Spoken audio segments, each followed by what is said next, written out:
की ज़रूरत है कि स्टेज वन के ऊपर जब सेल होती है तो ऑनलाइन सेल में क्या किसी एक जिहत से कब्जा हो जाता है या नहीं हो जाता।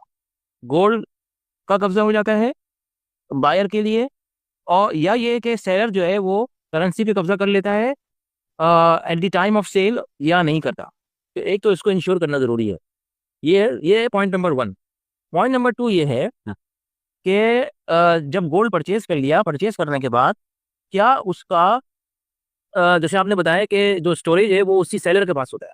अब सेलर जो है वो कब्जे का वकील नहीं हो सकता, बल्कि बल्कि कब्जा जो है वो बायर ने करना है, और सेलर कब्जे का वकील नहीं हो सकता। ये चीज हो सकती है, इस पे वजाहत ये हो सकती है कि सेलर।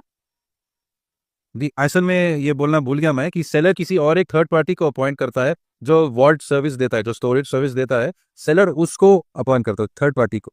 ये बोलना भूल गया था। ठीक है, तो अगर अगर ऐसा है कि सेलर अपॉइंट करता है तो वो सेलर का वकील हुआ। अपॉइंट बायर करे तो फिर बायर का वकील है। तो अपॉइंटमेंट जो है वो सेलर करे तो फिर ठीक नहीं है, बल्कि बायर अपॉइंट करे वॉलेट को, जो भी वॉलेट है, अगर उसको बायर अपॉइंट करता है कि भाई तुम मेरी तरफ से सेलर से मेरा सोना वसूल कर लो, और वसूल करके मेरी तरफ से कब्जा कर लो, जी। तो फिर तो ठीक है कि बायर का कब्जा आ गया, और फिर बायर उसको आगे बेच सकता है।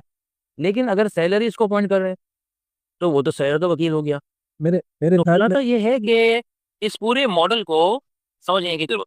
जी। अगर अगर एक ट्राइपार्टाइट कॉन्ट्रैक्ट है कि सेलर बायर जब खरीदने के वक्त ये एग्रीमेंट होता है कि बायर एक स्टोरेज प्रोवाइडर को अपॉइंट कर रहा है, लेकिन वो सेलर की तरफ से ही तय हुआ हो, लेकिन बायर उसको इजाज़त दे, तो फिर भी इसको स्टडी करना पड़ेगा, आप कह रहे हैं। तो इंशाल्लाह हम इस पे और थोड़ी सी रिसर्च करके इंशाल्लाह आपके सामने उसको रखते हैं, क्योंकि ये एक नई चीज़ है मार्केट में, और बहुत तेज़ी से फैल रहा है। इसीलिए इस पे सही वजाहत चाह रहे थे हम, सही रहनुमाई चाह रहे थे। और इसका मतलब ये है कि अभी इस पे ऊपर कोई हम डिसीजन नहीं ले ले सकते। थोड़ी सी और तहकीक कर दें हम, इस पे इंशाल्लाह आपके सामने रखते हैं, और इसका इंशाल्लाह जवाब से ले। जज़ाकल्लाह खैर मुफ्ती साहब, आपके वक्त के लिए। और व्यूअर से दरखास्त है कि आप इस वीडियो को शेयर करें, लाइक और सब्सक्राइब करें, और आइंदा तक जज़ाकल्लाह खैर।